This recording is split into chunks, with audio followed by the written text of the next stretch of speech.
All right, let's swap it to something a little bit more hype, shall we? Hello, everyone.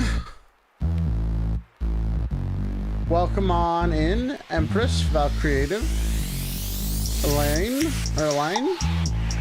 Dubious, Alazar, Ile, how you doing? Castrion, welcome to, today is Tuesday, right? I think so, I don't know.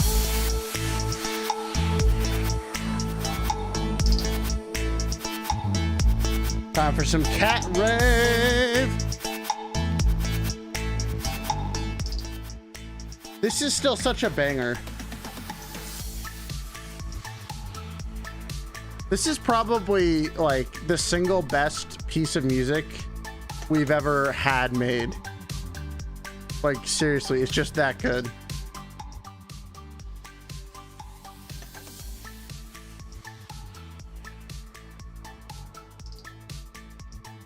Oh, your name is Cast Iron? Oh my God. Okay, so the problem with reading people's names is their word, like your name kind of squishes together. So I've been reading it as Castrion this whole time instead of Cast Iron. Oh my gosh. Clearly I'm a professional streamer. Clearly. But welcome on in, everyone. We got stuff to talk about today. I mean, we have stuff to talk about. I say that every stream. I gotta stop saying that every single stream, because I say it every stream, like literally every stream. I also gotta fix my chat box cutting people off if they use too many emojis, because that's kind of annoying. We'll figure it out. We will figure it out. I gotta update Chaos Bot, but it's kind of getting away from me. All right, that's good enough. Wrong button. There we go. There's the right button. We are on the right screen now. How's everyone doing? Can't spell VTuber without scuff. It is true. It is very true. Also, guys, I think it might be official. I think we might be just a D&D VTuber now. I don't know what to say anymore. It might just be a thing. Look, people seem to be liking it. I'm having fun with it. Maybe that's just what we're doing now. I don't know. It wasn't what I had planned on, but I guess that's what's happening. Yeah, happy Tuesday, everyone. So, okay, so you want to know something funny? I actually wasn't even going to talk about this today, but I was. Let me tell you, we little lads and lasses. Go, let's go to Beachside West. There we go. Let's get some more just happy-go-lucky field music here. Are you in D&D or all TTRPGs? All TTRPGs. I'm not. Look, me. I'm not staying with one system forever. Are you kidding me? That's just not gonna happen. Oh gosh, I have to bounce around. You guys know this. But okay, I want to tell you guys a little story. So before stream today, I was trying to use YouTube's creator music library to find some meme songs to play with. Because before, if you guys remember, we had a stream where we literally, I can't talk today. We literally listened to Devil May Cry music all stream because we bought the licenses for it. Guess what you can no longer do? You can no longer buy licenses for that music anymore. You literally can't do it.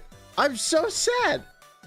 I spent like a solid hour trying to find like just some little bit of meme music to try and use today. Like I was cycling through everything. I was going through like Guns N' Roses. I was going through AC/DC, Rick Astley. I tried to get the Final Countdown. I tried to get I tried to get so much stuff and it didn't matter. I couldn't get any. I was so sad. I bet, I'm actually willing to bet here that whatever is going over on YouTube, they messed something up and they lost the licenses to a bunch of the music. So we can't just listen to shenanigans, even if I want to pay for it. Which makes me sad. Because I really, really wanted to open up the stream with Rock You Like a Hurricane. Or Rock Me Like a Hurricane. And I can't do it anymore because I can't buy the license. I can't even buy Devil May Cry music anymore. It's gone. I'm so sad. Give me back the ability to play I Am Approaching all stream again, please. It doesn't affect previous uses. I bet my theory is that whatever music company they signed with, their deal has expired or something like that. Because I can't even rebuy music that I've bought before. So it's just gone. And I was sad. I was very sad. But hey, it is what it is. But how are you all doing this weekend? Or I said this weekend. It is not the weekend. I wish it was this weekend. It is very much not this weekend. How are you all doing today? This Tuesday before the middle of the week. Hopefully you're doing well. YouTube introduced a new feature for everyone today, which I am going to go play with after stream. They finally gave you the ability to do thumbnail testing. And everyone has it. A/B testing. It's finally here. And okay, so you know what's funny? Here's my theory. YouTube, as of today, just released a probably won't be chat but no good. That's fine, Poet. That's fine. Okay, so here YouTube released a feature that lets you do A/B thumbnail testing. This is something that we have wanted forever. Like, I'm talking about, this was one of the major selling points of some of the YouTube's analytic tools like vidIQ and TubeBuddy. This has been something everyone has wanted for multiple years because we already kind of did it. Like, everyone knows on YouTube, if you want a video to do well, you generally run through a few thumbnail tests to see, or sorry, you run through a few thumbnail and title tests to see what people are going to click on. Now, you can just do it through YouTube. And you want to know what my theory is? Mr. Beast came out with a YouTube analytics tool called View Stats, which is supposedly what he uses internally to like make good YouTube videos. And I think it's really funny that after about a month, or that after, yeah, about a month after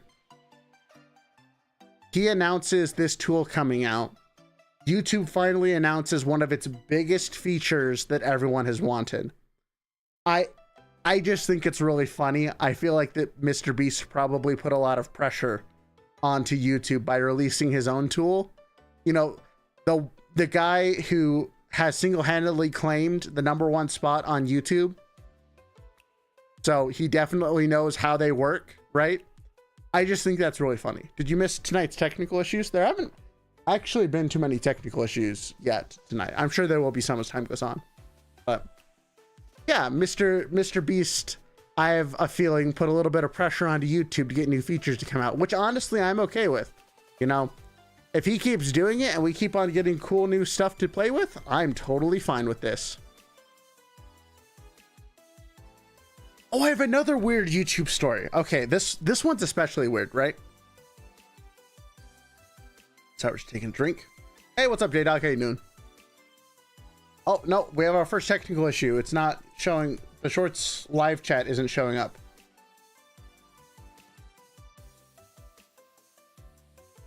Hopefully I can actually get that fixed.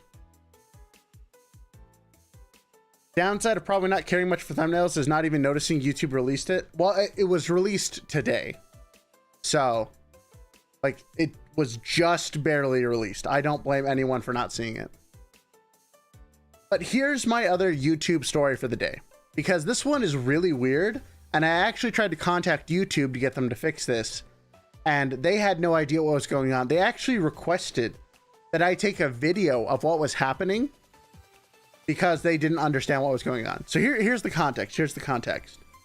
So on Sunday, I, wake up early. I do our membership stream. We have all that fun jazz.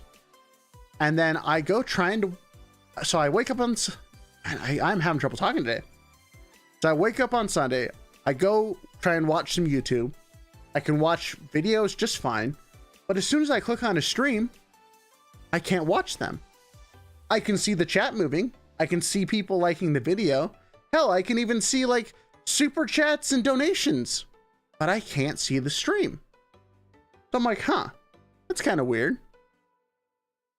But I didn't think too much of it. I had places to go, people to talk to that day anyways. So I go do that. And then I come back a few hours later and I still can't watch any streams. And for me, YouTube is where I watch probably 95% of my stream content, because live streams are what I listen to in the background. I almost always have a live stream up. It was crazy. So I'm like, huh, is it just me, or can I watch it in an incognito tab? And so I open an incognito tab and it works. I'm like, huh, that's kind of weird. Then I try signing back in and it stops working. So I'm like, that's really weird. So then I try out different YouTube accounts, because I have several, and I can watch streams on all of those accounts, but I couldn't watch streams on my main account. So I'm like, did I get shadow banned? Am I getting blocked for something? Like, what's going on? And some people would say like, oh, well, do you have an ad blocker? No, actually I don't. I pay for YouTube Premium. I use funnily enough, YouTube Premium is the only subscription I pay for. It's where I watch 99% of my content. So I don't pay for Hulu. I don't pay for Netflix. I pay for YouTube Premium because that's what I watch. So no, I don't have ad blockers. I don't need them because I pay for it. So I'm like, okay, well, it can't be an ad blocker issue. And it was so weird that it was just my account. So I'm like, okay, maybe it's just Chrome, because Chrome is kind of dumb. Sometimes it just goes haywire and nothing works right. So I try it on Edge, I try it on Brave, and I try it on Firefox. And it's the same. No matter what browser I'm on, if I'm signed in on my YouTube account, I couldn't watch streams. But I could watch them on any other account, or if I wasn't signed in. It's so fascinating to me. So I went and talked to support, and they were so confused that they sent me an email asking me to record what I was doing step by step in an incognito window to show that it wasn't just like a regular browser issue, and to send it to them, because they literally had no idea. And what's funny is I don't think I was the only one having this problem, because yesterday, well, actually, I guess today, technically, they released a statement saying that some bugs had been fixed for live stream viewing and stuff like that. So I was like, oh, that's fascinating. I had this really weird bug, because it had to be account wide. Like it had to only target my account, because if it targeted more than that, I couldn't watch streams at all. But no, it was just my primary YouTube account that I couldn't watch anymore. It was so weird, but so interesting. So yeah, I have a video of a problem that YouTube doesn't understand, or maybe they do now because they fixed it. So because I can watch streams again. But it's a very interesting story. Also, welcome on Andriel. How you doing? How are you doing? It's funny that I have two back-to-back YouTube stories.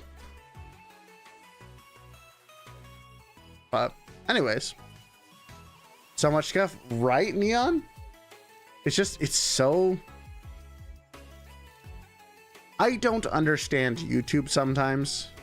Actually, I don't understand YouTube a lot of the time, if I'm being perfectly honest. I genuinely don't get it. Like what they're doing, what they're trying to do. I don't understand. I just don't. But you know, sometimes you just kind of have to deal with it. The thought to me is accidentally muting streams for premium users if none of the other accounts have it. True, that's okay.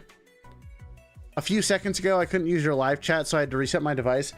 Yeah, I feel like YouTube is so close to being good at a lot of things, but they just fall short of being like good at everything.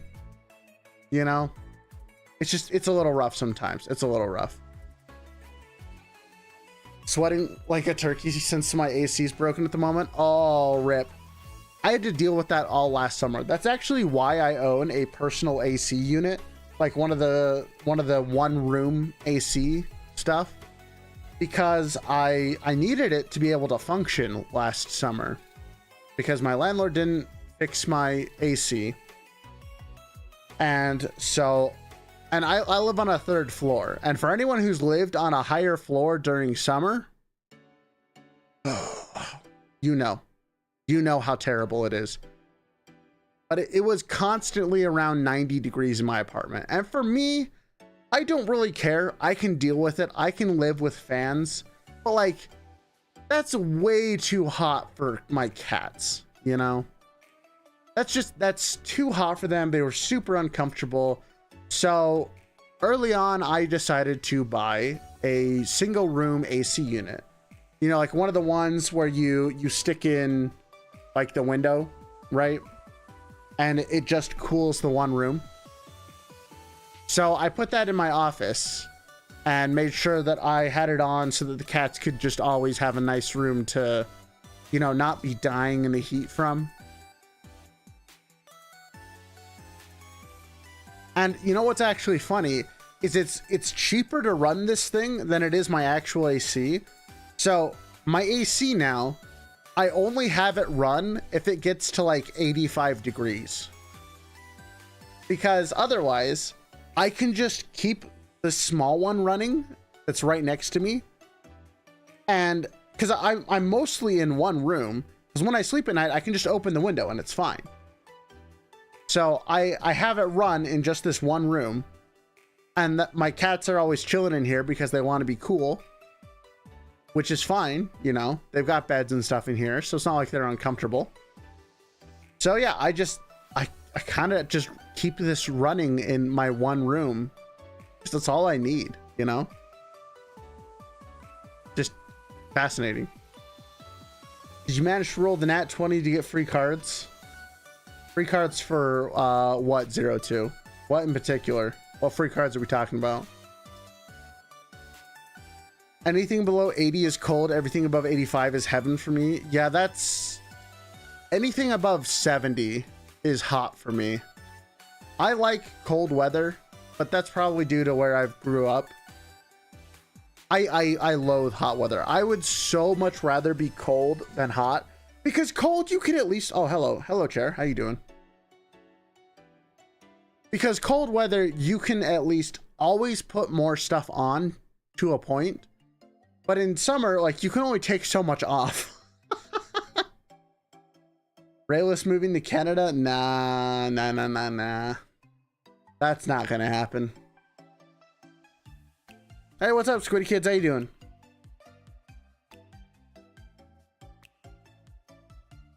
Ah, man. I grew up in the desert. Hey, me too. But I grew up in a desert where it's either really cold or really hot. There's not really an in-between. So it's either 90 or 30. There is no in-between. But that's just growing up in the desert, is while the sun is out, it's super hot. As soon as the sun goes down, everything gets really cold really fast. It's kind of crazy.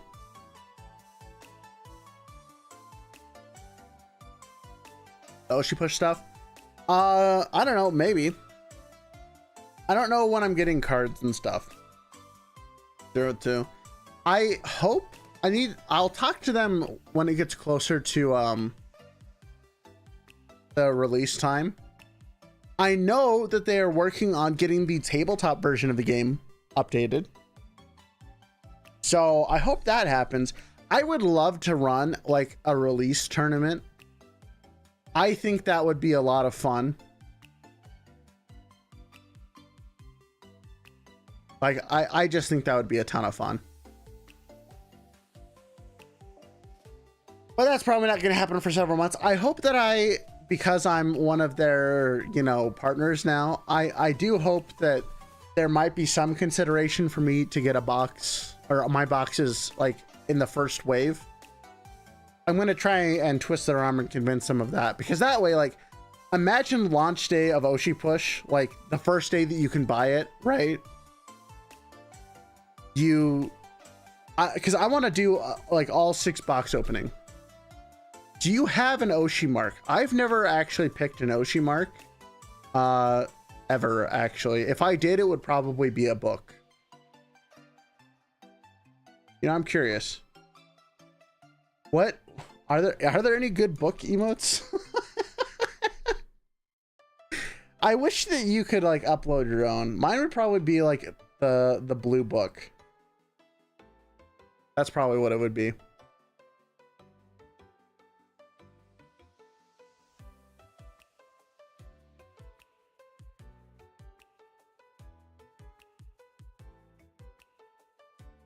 Ooh, open book is actually a good one.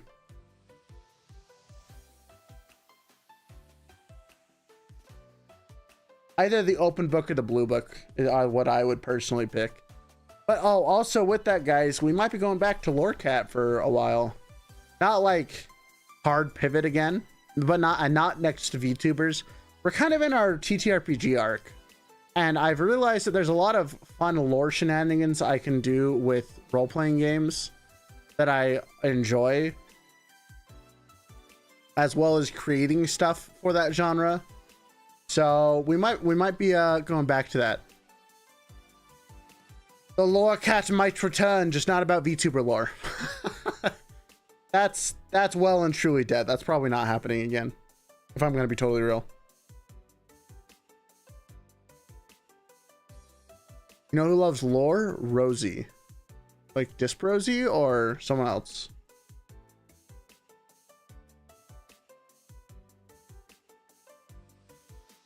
Added my username. Oh, that's so cute. Thank you. Thank you. I love seeing it.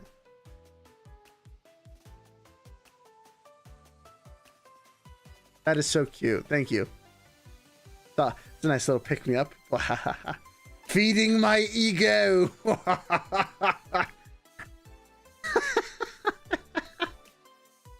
Oh, I should have added ego as one of my emotes. Or one of my member badges. I need to update those at some point in time. I wonder if Rosie's ever going to do another one of the Tumblr streams. That was wild, learning all about the Tumblr shenanigans. That was crazy.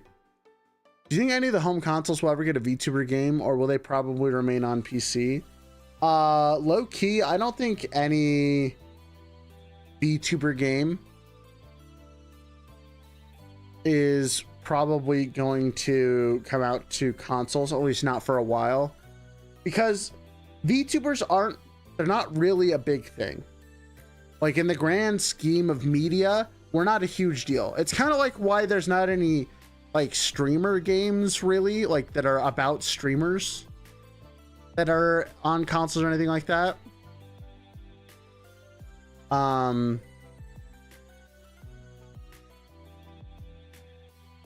But it'd be cool. I mean, I think Oshi Push is actually going to be the closest thing to a mainstream VTuber based game outside of HoloCure. I think HoloCure and what's the other one that are made by the HoloCure people? The it's like the beat 'em up style one. What's it called? Holo something. Those might eventually get a port. That would be interesting, but I don't think that you can really make free games on console without jumping through a bunch of hoops. How do you add an emote to your username? I actually don't know. And I can't check because if I change that, I think I'm donezo. Oh, the fighting game. True. No, not the fighting game, because that's Idle Showdown. No, it's a different. What is it called? Hold on. We're gonna look this up. Hollow Cure. Okay, it's made by K-Animate. Hollow X Break. That's the one. I just don't think that Hollow Parade, I guess, true. Like I think that the reason why we'll see stuff on PC and we probably won't ever see stuff on console is because frankly, it's just easier to release for PC stuff. Like, I know this as a dev myself. Like, making something that anyone can just run on their computer and it works is easy. I have no idea how to do that for consoles.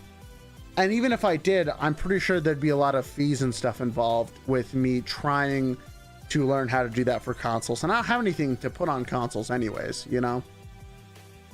It would be really cool, though. It would be really, really cool. Because I think Hollow Cure is unironically one of the best Vampire Knights genre-style games that exists. Like, it's free. It's got so much content.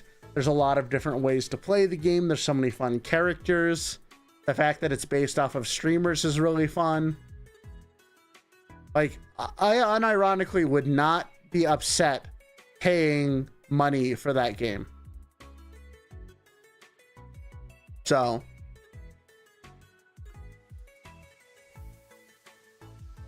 we'll see though. We'll see.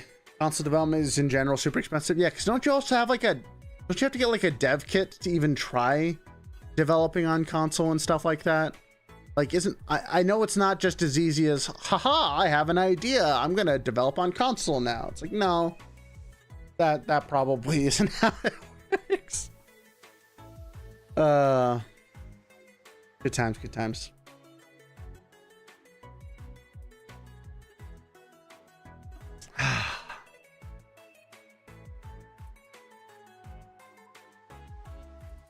Let's see, what do we got on tap for the week? We're gonna have another RPG stream on Saturday, by the way, guys. I'm gonna try and do these like once a week, I think. I'm gonna try. We'll probably do them like once a week for the next while we run through all the systems that I've personally played. And then I want to start exploring new systems, but that might take a little while. So it might have to be like every other week. Plus I have to buy all of them. I don't believe in just looking up stuff online. If I'm going to make a stream and make content around something, I need to own it. Because that's just how I think. If I am totally fine, and I even had this philosophy back when I was publishing stuff. If someone just wants to use my stuff for their local games, like if they want to pay for it and support me, great, wonderful. If they just want to do it with their fan group and test it out and stuff, that's fine. I don't care. But like, if my philosophy is if I'm going to use something for content, I better pay for it. Because it feels gross if you don't, you know? It doesn't feel good if you're just using people's stuff for free and you're getting something monetarily out of it. If you're not getting money out of it, who cares, right? That's kind of my philosophy. It's kind of like no harm, no foul. But if I'm going to show off new systems on stream, I got to buy them, which requires money. Oh, gosh. Might I suggest Deadlands, Lancer, Panic at the Dojo? I've actually got a backlog of stuff that I need to look at. But this week we're going to do, because I talk about it all the time, I'm going to cover the My Little Pony role-playing game, because I have played that and it's actually not bad. And I would absolutely adapt it to like a different system or like different setting to use to actually try and teach people how to play RPGs. Because I think that's actually a very critical component of TTRPGs. A major problem with the hobby in general is how to get people into playing RPGs in the first place. Because I think that everyone who has gotten into playing them knows that they are fun. Like once you've done it a couple times, you understand what it's about, why it's fun. It's about getting people together to tell a, collective story. You can do crazy stuff. You can explore a world together. Like there's lots of fun reasons to play tabletop RPGs. The problem is getting people into it.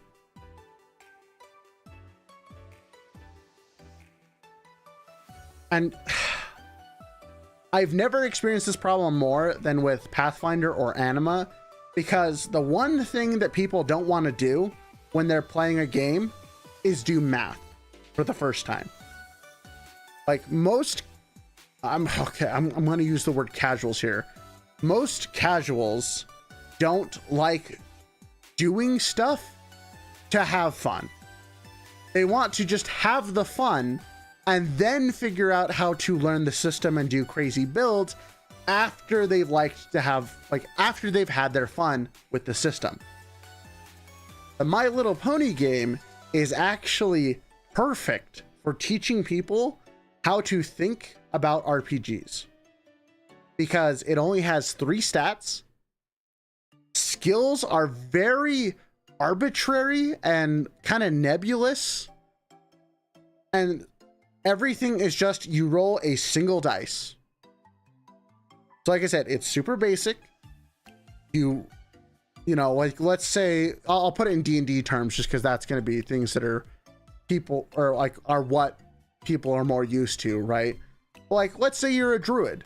You would have a shapeshift skill and it would be a D10. So anything that you can possibly think to use your D10, or anything that you can think of to use shapeshift for, you would roll your D10. You would explain to the GM, hey, this problem I think we can solve using, my druid shapeshifting. I'm going to roll my shapeshift die to turn into a cat and do this thing. And all you roll is the D10, because as you level up, you just increase the dice. So maybe in a level or 2, you increase it from a D10 to a D12. That's it. That's it. Super simple. And I think it's those simple mechanics. Sounds a lot like Karen. You keep mentioning Karen. I need to check it out, because Karen might be really close to what I'm talking about here. But those super rules light systems, I think are exactly what is needed to bring in new players. I will never recommend people to try out math heavy games. It's an accident waiting to happen. Unless of course you know that this person is going to be really into theory crafting. If you're trying to bring just random people into your game, go with the rules light system. They'll understand it better. It'll get them thinking about how the RPG world works and what you're supposed to do within it. And then as time goes on and they gain more interest in the game, they'll want to try more and more complex things, because, we all like to do new stuff. We don't want to just stick with things that are simple once we understand them. We want to improve and we want to try new and complex things. But you gotta start small. And I think that's a folly that a lot of people get into, because I've had so many friends that I have tried to get into RPGs, and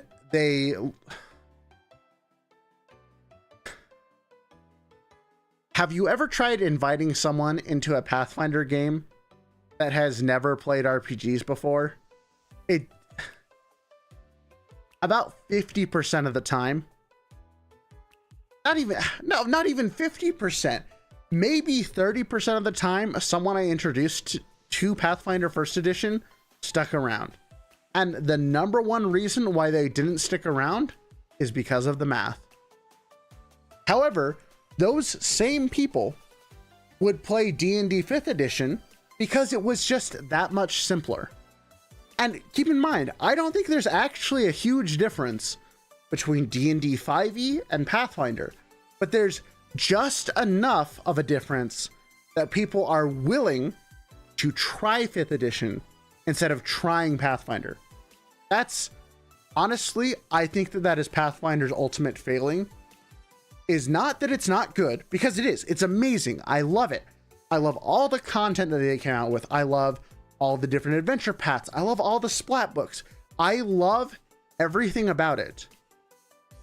But it's just difficult enough that 5e is always the better choice.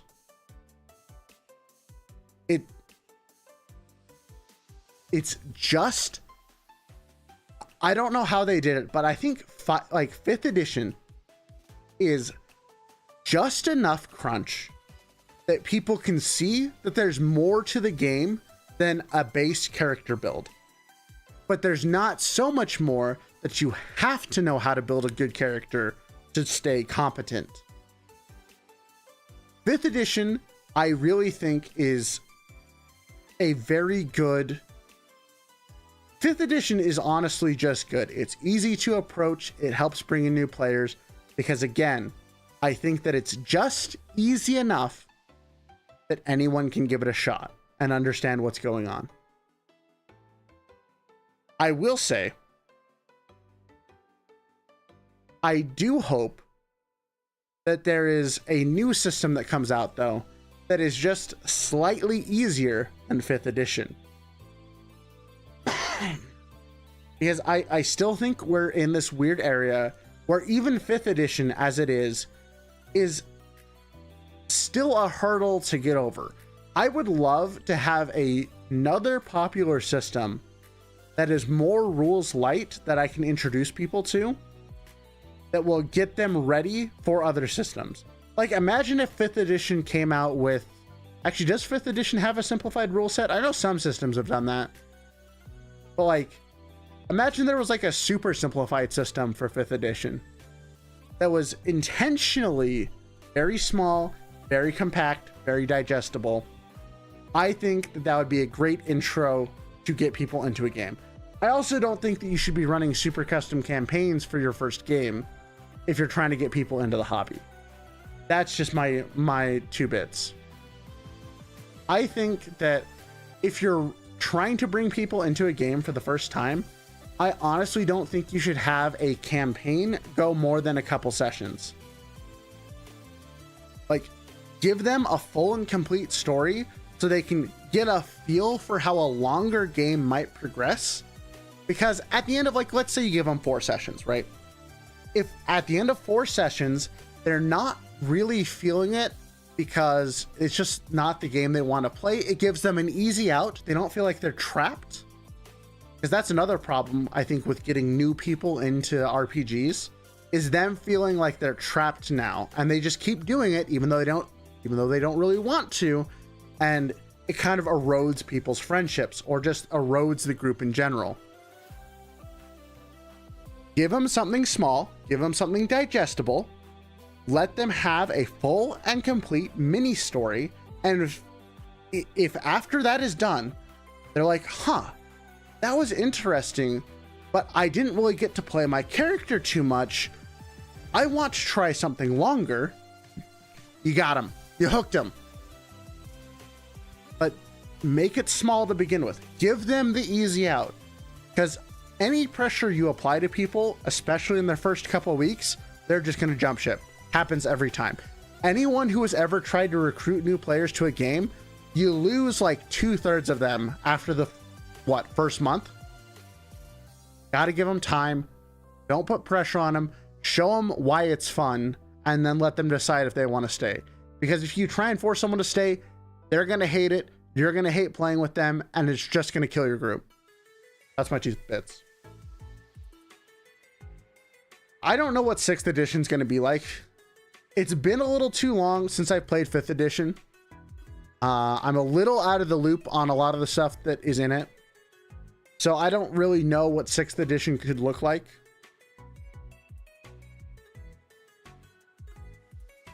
But we'll see. We'll see. Sounds like DC-20. I've heard a lot of people talk about DC-20. I need to look into it. Yo, kind of random, but just realized I've been watching this channel for about 1.5 years. Nice. That's awesome. Glad you stuck around this long. Glad you haven't gotten sick of me yet. Oh, gosh.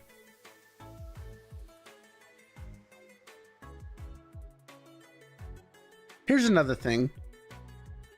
How do you guys treat new players at your table? Because I'm assuming, at this point, I'm assuming a lot of my audience, a lot of you guys play RPGs or have played RPGs at some point in time. It's just kind of what I assume now. How would I get sick of a yapping cat? You know what? That's fair. That's fair. But I've always tried to put the new players in the spotlight as much as I can so that they can get an idea for what they can do in a game. I also try and tell them,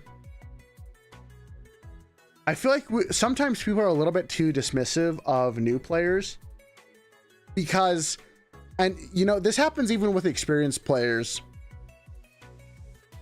Analysis paralysis for new and old players alike is such a fascinating problem. Like, I get why new people freeze up when it's their first time playing an RPG. There's so many options. They don't know what they can do. They don't know what they can't do. And so, you know, maybe their turns take an extra 30 or, you know, maybe they take an extra minute or two to figure out what exactly they can do. And the best part is they usually ask questions being like, hey, can I do this? Hey, is this okay? I have this ability. Can I use it? I love that. I love when new players are trying to explore stuff. And then they kind of get settled into, you know, being comfortable. And they stop asking questions. They just start knowing what they can do. But I feel like too many people stop there when it comes to, like, especially combat related things, is once they've understood what the confines of their character are, they stop trying to break out of that mold. At least I'd say it affects probably about half the people I play with. And I've been guilty of it at times too. Sometimes when I'm playing a fighter and I have a big sword, all I want to do is hit people with the big sword. I don't really consider other methods of combat or other ways I can use my sword to do different things. But there also seems to reach a point where players go too far and they get such high system mastery that they understand literally everything that you can do. And the number one player that I've seen this happen to is wizards. Wizard players and sorcerer players. I've had this come up so many times where the wizard who has access to, you know, the wizard that has been collecting spells all campaign, they have like 100 separate spells. They're trying to prepare their spells day, like just for the day. Also, welcome on in, Calcivia. How you doing?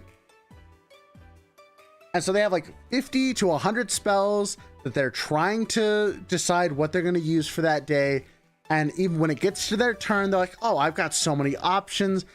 Can I do this? Should I do this? Should I do that? Should I do this? Should I do that? And they end up taking like 10 minutes to just fireball them anyways.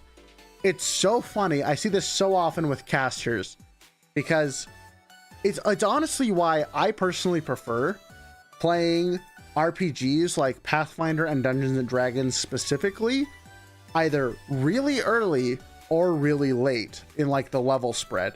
Because in early levels, players don't actually have that many options for what they can do in combat. You know, the wizard might know 8 spells, might know 10 spells, and realistically, they're probably going to burn through their higher level spells before they try some of the lower level spells, unless it's like color spray or something like that. But in the mid level, I feel like they have so many options that are so effective. Like Fireball clears out all the little enemies. Icy Prison can just straight up gib a boss. Like, it can just straight up disable a boss. It's just gone. Like, you can't do anything about it. There's lightning bolt will also help clear out things. Pit is an excellent crowd control. So there's all these different ways of approaching combat, which can really bog it down sometimes. But then in the end game, it's almost like the reverse problem happens, is, all of these nice little low level spells just aren't going to work anymore because the creature's levels are too high and their resistances are just impenetrable. So then you go for stuff like Meteor Swarm. It turns into rocket tag. Combat is really easy to run at low levels and sometimes at high levels, because I feel like things only get 1 or 2 turns, especially in Pathfinder at high levels, before they're just dead. Which I do think is an actual failing of the game, because it leads people like me to not enjoy running high level adventures as much, because if the players just roll bad, they die. If they roll well, my big monster that I built doesn't get to do anything. And if I make it tough enough to survive several hits, the players get discouraged because they're like, well, why didn't my, +5 Vorpal longsword kill this thing in 1 hit? Like, because I wanted to be able to not just have a little pretty miniature on the board, I wanted to have an actual boss fight.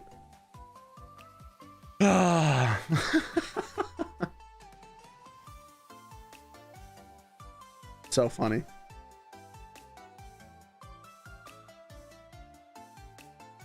The old meme of, I didn't ask for how big the room was, I said I cast Fireball. True, so true. When I started with 3.5, I found a download that had everything official on a ton of third-party stuff. I asked the DM, what would he allow? And he said he was overwhelmed. Okay, so honestly, this might be a hot take. I am a big fan of DMs limiting the rules that players can use.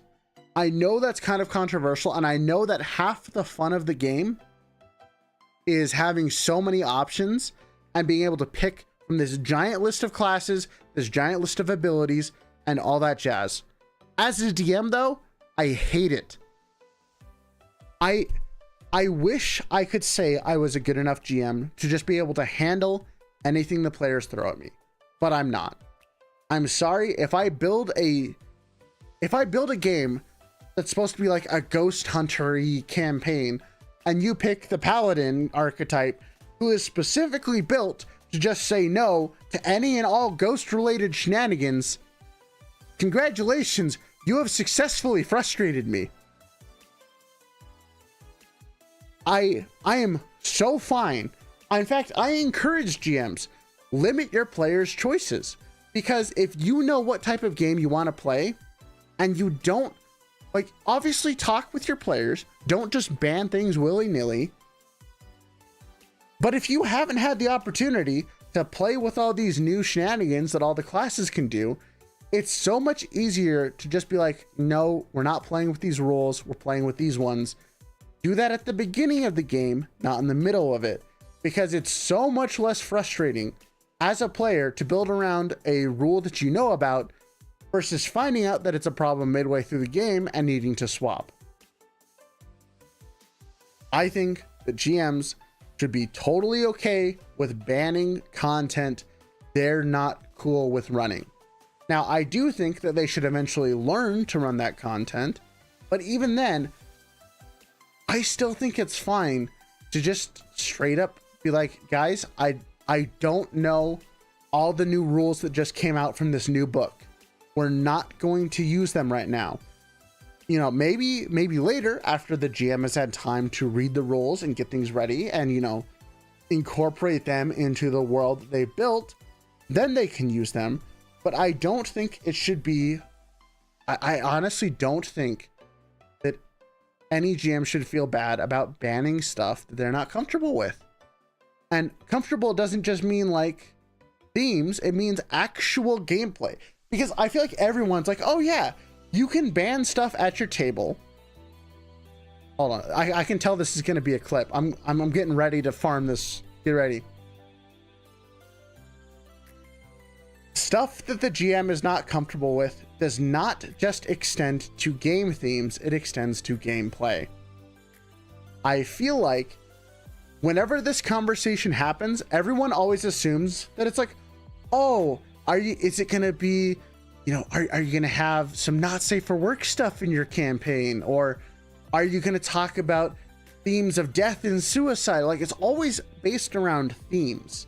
It's always that. It's never around like, maybe you just don't want to deal with 9th level spellcasters. Maybe you're not good enough as a GM to deal with that. And I know that might be a hot take, but I would much rather play in a game where I know the super magics are not going to fly because the GM is better balanced around some of the other spells and things like that. That just sounds like a more fun game experience, especially if it's all because of what the GM is comfortable with. I will say, I'm always a fan of pushing your boundaries. Pushing boundaries as a GM is how you grow. But I think that people need to respect that side more. And, I'm not going to say that I'm perfect. I've definitely been guilty as a player of doing stuff that I shouldn't be doing. And, ticking off my GMs as well. I'm not perfect here. But, it's because I've made those mistakes and because I've had it happen to me that I feel like it's a discussion. Also, there was another comment that I really want to address. I don't think GMs get enough credit. I think that so many problems in games are because it's a player versus GM mentality. And it sucks. It's really frustrating and hard to deal with sometimes. Because I kind of realized this after I was reading some comments on some recent videos or just comments on other D&D videos where it's people always airing their grievances out over X, Y, and Z thing. And I think it's because for whatever reason, players don't always treat the GM as another player. They have it, like I said, they have it in them that it's this weird us versus them mentality instead of an us with them to create a story. Now, sometimes the GM might want to have an us versus them mentality. Like, I've run a game where the players were the good guys, or were the bad guys, and I was playing the good guys. And I straight up told them, and we talked about this beforehand, but I said, if they want to be evil, I'm going to throw the book at them. They're going to have to outsmart what I have built to not get, absolutely destroyed by the righteous crusaders, right? And they were okay with that. So like, that required actually a lot of planning on my part, because in order to do that successfully, as the DM, you have a lot of power to cheat. And it's so tempting when you have a story that you want to tell and the players are going against it, especially like if you're role-playing the good guys. I like being the good guys. In any campaign that I'm in, I like being good. I am the paladin player. I like being that lawful good, we're going to help everyone, we're going to try and save everyone player. Because that's just what I personally enjoy. So, hey, what's up, GCB? How you doing? But as a GM, it's so easy to cheat. So what I had to do specifically for that campaign is I was very upfront every session, or at the end of every session, be like, okay, what is your plan for this next session? They're like, okay, we want to raid this, do this, and do this. Like, they gave us a list of like, they would give me a list of like 3 to 4 things that they were going to try and do next session. I'm doing good. Thanks for checking in, JCB. But so they gave me a list of 3 to 4 things that they were going to try and do the session. So I would plan the session out, be like, okay, this is the setup. And I also had to communicate with them that they could not deviate from this plan. What they told me is what I would plan on. And if they told me something different at the beginning of next session, we would have to postpone it, because the only way I could run this is I set up everything beforehand. I'm like, okay, they're going to hit here, here, here, and here. I set up all the scenarios that I thought that they would realistically come into. Like, I'd be specific down to like guard patrols, the number of people in the building, how they respond to threats, why they respond to threats that way, who's in charge, what kind of spells they had prepared, why they had them prepared. So like, everything was done beforehand. So that way I had everything written down. So if they came up with a plan that outsmarted what I had written down, I let them get away with it, because congratulations, they did it. But I had to do everything beforehand, because it's so easy to fudge numbers as a GM. And I'm going to say, I do it all the time, like to tip things in the favor. I'm sorry guys, if you didn't know that, I do that sometimes. Or like I kind of live by the rule of cool. Like if you're close enough to doing something, it happens usually. But if I'm playing a me versus them game, you know, I had to have everything planned out beforehand. So that way, if they beat me, they beat me. And it was great and it was fun. I'm like, okay, well, now this information gets spread out to everyone else. Or like if they manage to successfully, you know, pull off the perfect stealth mission and no one ever got caught, then there's a very high chance they could use the same plan somewhere else because they didn't get caught. But if they did get caught, they knew that I would now use that information against them. And so the next time they came across something that was planned, like they'd have a different setup. And so their same plan might not work. It was really fun back and forth. The important thing is that I did everything beforehand and I didn't deviate from my plan. So that way, if the players felt like they solved the puzzle, it was very rewarding for them. It was a very interesting campaign. And it worked. Honestly, it worked very well. I was very proud of it. Also, welcome in, Vito.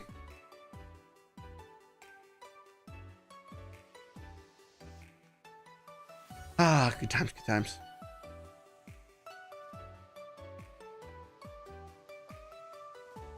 I love open players discussion with my players so they can tell me their plans. Yeah, no, I think that's great. I think more than anything, communication with your players is what really makes the game, because I think being upfront with them is a good way of not like, I know some people will probably say that it's railroady, but like being upfront with your players and reminding them of things that they might not have thought about is just a nice way to help steer them in the correct, or not even in the correct direction, help steer them in a direction.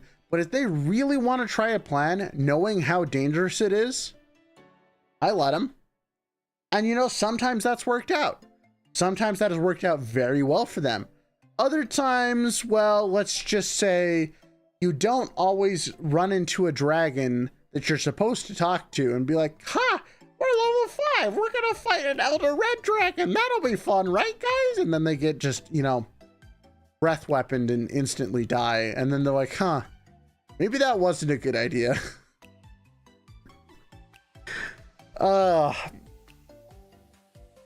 That was an event. That was definitely an event. To be fair though, I only TPK part. Well, I shouldn't say I only TPK parties. I've TPK'd parties before on accident. But if like players are doing something really dumb that is clearly running into TPK territory, if even one of the players was like, I didn't actually want to do this plan, I usually let him get away. I will let the people who had the plan die because they pushed against it despite a lot of very clear and obvious warning signs. But you know, the people who didn't actually want to participate but were just going along with it to save face in the group, maybe the dragon's okay with just killing 3 out of the 4 members. You know, maybe it's amusing to them to watch one scatter in fear that's so terrified that they'll never see the light of day again, you know? Maybe they're chill with that. And you know, sometimes that evolves into a fun plot point later on where, you know, the one survivor comes back and tries to get revenge for their party, even though that the party did a really dumb decision, you know, stuff like that. Oh gosh. Good times, good times.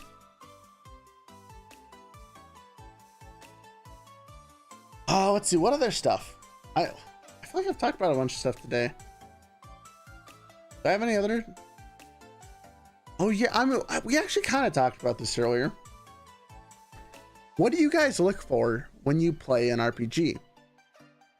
I've thought about this question quite a fair bit, and I think for me, I value openness in a system, or the more rules light aspects of a system. I think that those are more valuable to me than making sure that everything in the world is sound. I want the core mechanic to be simple and easy to understand. That is my number one priority when it comes to RPGs. Home time, have a good rest of the stream. See you later, Cast Iron. I will try and remember to say your name correctly from now on. Yeah, I definitely prefer the rules light variants of systems, just because I think it's easier. Like, if I can understand the general rolling system within 5 minutes, that me in that game, we're probably going to have a lot of fun. And some good examples of this that I have found are things like Blades in the Dark. You roll a d6 for every point you have in a skill. That's it. That is the core rolling mechanic. Another one is Marvel, ironically, where you have an ability that has a dice and you roll that dice. My Little Pony is the same. Actually, I'm realizing I like a lot of systems that are just you roll a single dice. Just one, no other modifiers, just roll a dice. Which I know is a little more simple than a lot of people would enjoy. But to me, it means that we can have a fun little mini session. Dice pool systems are also great. That's just roll more dice. I think that bonuses and stuff are really fun for number crunchers, but they're a lot harder to understand for people who just want to play a game, you know? Like they just want to be like, I shoot them with my laser gun, what do I roll, right? Or I want to try and convince them, what do I roll? I think that the dice rolling should facilitate the action that you want to do, not necessarily just the numbers, you know? I'm gonna alert because I'm giving my dog a bath. Nice. You give that dog a bath.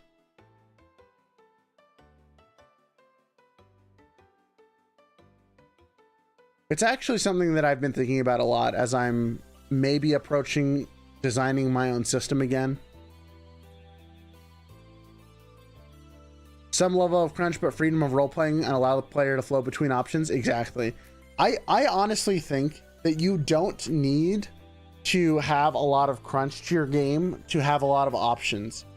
And I think that you can just, like, giving the player more abilities without giving them more power is honestly the way I think that you should go most of the time. Like, obviously players should get more powerful over time, but I feel like a lot of games, the difference between like someone at 1 level and someone 5 levels higher is just completely different. Did you create that cat avatar? I did not create it, no, but it is based off of my actual cat. Like, I'm a big fan of scaling power. And because I'm also a bigger fan of, like, how good you are at a thing should not be tied to the level of your character. That's something I've never enjoyed about a lot of traditional RPGs. I didn't like that the fact that the artisan who has been doing his craft for 50 years is less skilled than a level 15 adventurer who's like 25 and is just that good at doing something because they're a higher level. That has never set well with me. It's always bothered me. So I would prefer systems where, like, oh, if you're a prodigy at X thing, you are better than even a lot of trained people who have been doing it for quite a long time or have all of those levels per se. Hey, what's up, Gotcha? How you doing? So that is something I will probably adapt to my system whenever I get back at looking at it. I think that's actually going to be my goal for next year, is really sitting down and taking a hard look at what I can make my system into next year / this year. Hey, what's up, Dark Wolf? How you doing? Welcome on in. Welcome on in.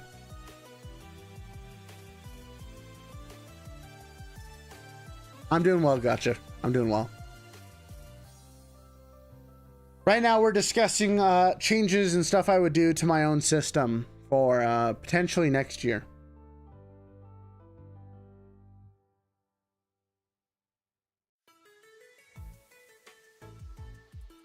You know, a system that I actually want to review really bad. I need to actually read through the whole thing. I need to read through all of Daggerheart, the one made by Matt Mercer and crew. I think that that would be a very interesting case study on what I would change to their game. That might actually be a fun series to do. Be like, what would I change about Pathfinder? Or what would I change about 5e? You know, all this other shenanigans. You have another plan to do another MLP stream? We'll be talking about its RPG game. Probably on Saturday. We'll see. We'll see. I know she's got hit, but I need to go bed. I have summer school. Sounds good. Thanks for dropping by, Dark Wolf. Always appreciate it.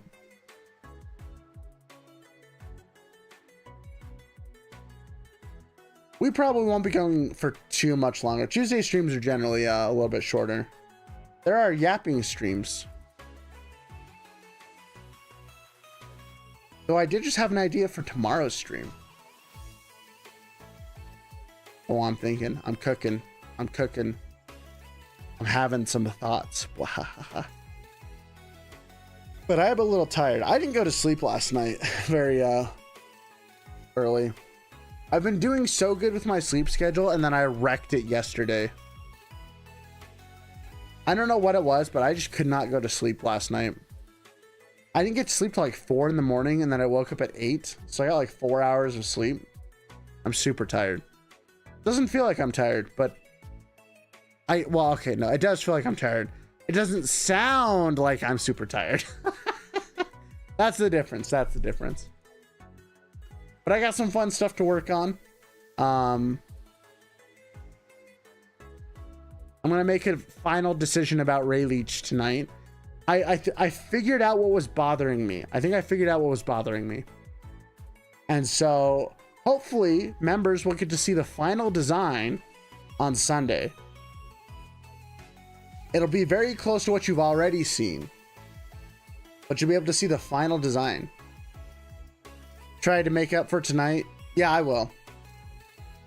I will. I definitely will. But we got that coming. I've got some ideas for Ray Leech debut. I've got some other ideas for TTRPG stuff. I hope you guys like all the RPG content. I'm always worried whenever I like get really deep into doing something new, because I think you guys can tell I clearly love RPGs. I've played a lot of them, but I'm always worried. But I mean, it seems like you guys enjoy it. Does Rayless have the gift of yap? I do, blank. I do. Also, I love my thumbnail for tonight. The thumbnail's so good. Because you know, every once in a while you got to do the horror themed stream thumbnail that has absolutely nothing to do with the actual stream, right? Have you ever had a strange RPG story? Oh yeah, I've had a lot of them. Ray, fan of TTRPGs? I'm shocked. I know, right? I know. I'm still trying to think of what I want to do on Wednesdays. I kind of want to make Wednesdays like a weekly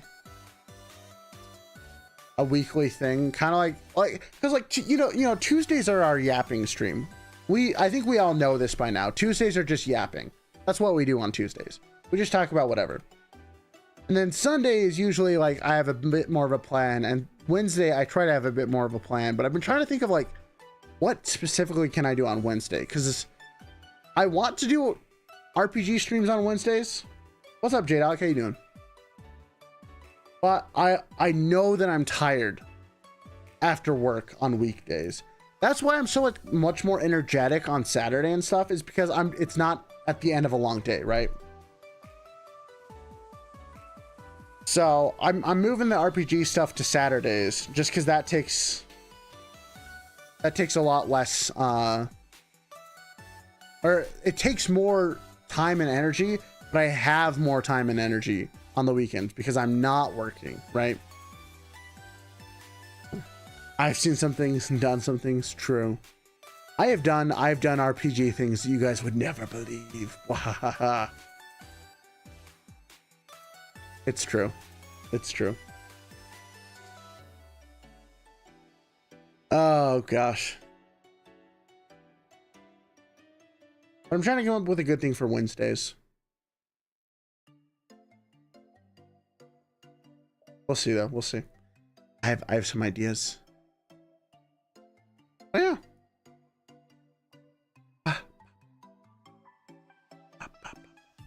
And we talked a lot. What do you got in mind? I want to try. We've done this once. We tried this once, and I don't know how successful it was because I don't think I did it very well. I do want to design like a full like one shot with chat, or like a full like mini campaign with chat. I do want to do that, but I feel like I got too distracted last time, and I want to talk with chat, but the problem is I'm very easily distracted. So if I'm trying to do something on stream, I keep on glancing at chat and I keep on getting sidetracked. You guys know this. I go on tangents all the time. How'd that work? You guys give suggestions and stuff while I'm putting in encounters. I think what I want to do for the next time we try it though is have the map, or like build the map on one stream. Like we're not trying to think about any of the encounters and stuff there. We're just building a map. And then like maybe the next stream we start putting stuff on it. Like, oh, there could be a fun little encounter here because of how we shaped this, or you know, maybe this goes here, maybe this goes here. So basically doing it all piecemeal and just focusing on one thing at a time, because as soon as I get distracted, like all bets are off. We just go everywhere. It's a mess. We all know this. We all know this. Kind of help you make a story for your players. Well, or just a story in general. Ideally something that I think would actually be really, really fun to do. Just grand scheme here. We're just talking about ideas right now. Something that I think could be very interesting to do. Could be. Not would be, could be. Is if we do these streams, we talk about, you know, different ways things can go, stuff like that. And then afterwards, we get someone to make it like, I still make all the stuff, but we get someone to like format it and release it as like a mini adventure for the members or something. Or something that people could, you know, I don't know, buy or something. I don't know. Just make it look nice. Like, give it to everyone in the community for free. Like maybe I'd post it for free on Discord, but then like also slap it on like Drive-Thru RPG or something. Because I do kind of want to get back into publishing stuff, but my problem is I don't know if I want to do it for other people's games. I really want to come up with a system that's mine, because then I would spend all day making content for it, like literally all day. Oops, and I just realized that this is hold on. There we go. I realized that the short stream was slightly off center. It was bothering me. Oh, now it's not even. Hold on.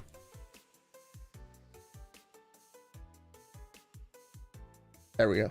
Okay, I think I fixed it. It's fine. Good enough, anyways. My grand ambition is to one day publish a source or even system book for my world building project. See, I'm kind of in that same boat, Blank. I'm kind of in that same boat. I don't know if I want to publish a world setting, but I do want to publish a system. I've been thinking about that a lot, actually, because I have a good friend of mine who has gone real heavy into voice acting stuff. He's been a pretty successful streamer for the last couple years, but he started doing voice acting and it really took off. And for him, that was always his final goal. is he wanted to do voice work, right? And so now YouTube is doing so well for him that there might be a universe where he stops doing YouTube to focus on doing voice acting full time, right? Because that has always been their final goal. And that actually really made me think a lot about what is my final goal? You know, what is my final goal by doing YouTube, by doing stuff? And I know I always want to be making stuff, but I've really been thinking a lot about this the last month of what exactly is my final goal. At what point, if I've accomplished something, do I say, this is it? This is where I'm living my best life. And I tried it once and I failed miserably. And it might actually be making an RPG system. I have a platform. I have you guys. I have a community who likes it, who likes talking about RPGs. Maybe now is finally the time. Maybe we had to, you know, buff about for 4 years. Because we were doing this before we started doing VTuber shenanigans. But maybe it just took 4 years for us to finally get to the point where we know what we want to do on stream and we know what we really enjoy doing. Maybe now is the time to truly embrace VTuber cat or D&D cat. If that happens though, I gotta figure out someone who can commission me like a dark hood outfit and like a dungeon scene. So I can look all broody in the corner. Oh gosh. Okay, you got to admit though, that would be really funny.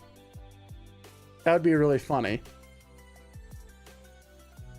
I've been thinking about creating a system myself too, but I feel like it's beyond a project beyond my scope for now, at least.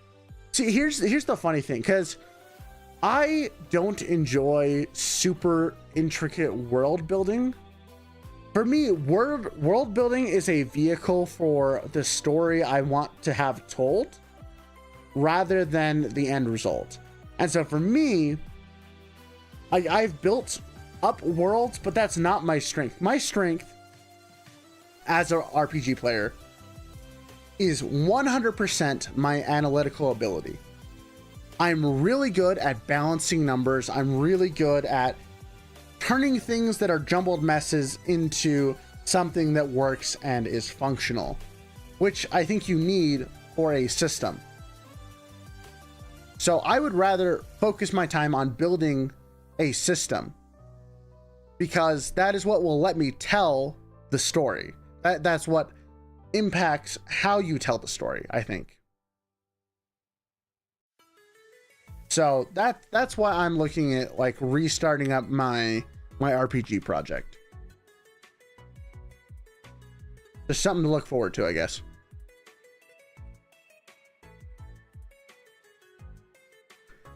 Because if I ever got to the point where I could publish like a full-on book that I was proud of, and then continue to make YouTube content for said book, for said system, yeah, that's it. That's the life right there, man. Infinite content, infinite possibilities. I think it would be really cool.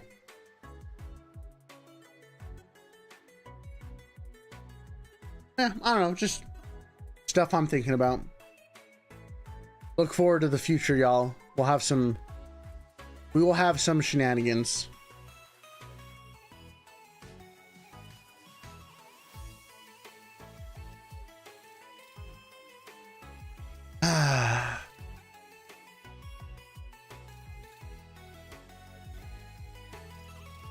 Good times, good times.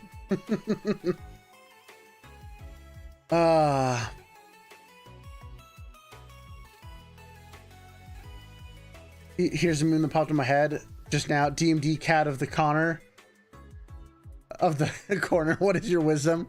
Infinite content, exactly. You know any good campaign groups to join? I don't, not off the top of my head. But I think I'm gonna, guys, I think I'm gonna call it there. We've been going for about hour and a half ish.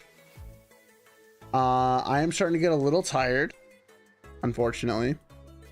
My energy reserves are running out a little bit. But now you know. Now you kind of know the potential direction we're going. I do want to do more D&D stuff. I don't know.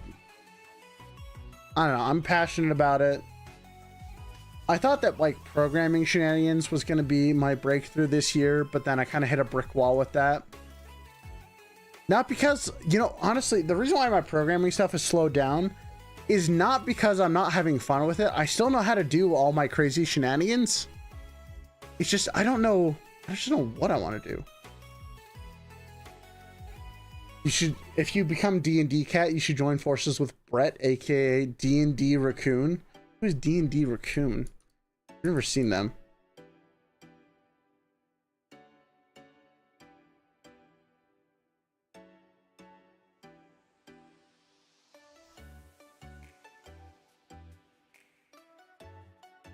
You'll have to drop a link in Discord or something.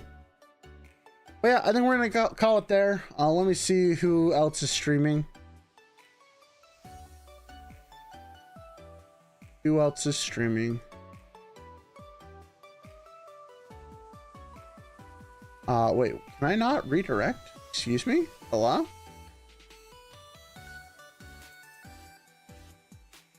Oh no, I can.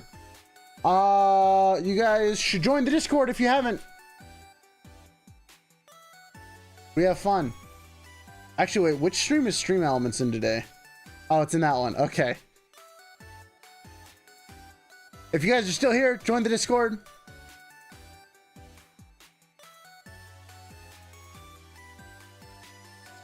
We have fun. Thanks for hanging out, everyone. We'll be back tomorrow. Pretty sure you sent the channel once already. Oh, actually, I think you have. I'll have to check DMs. But, yeah, join the Discord. We have fun. I'll see you all tomorrow. And yeah, we're gonna raid. Let's see, who can we raid? Can we raid Cozy? Is Cozy alive right now? I think she's alive.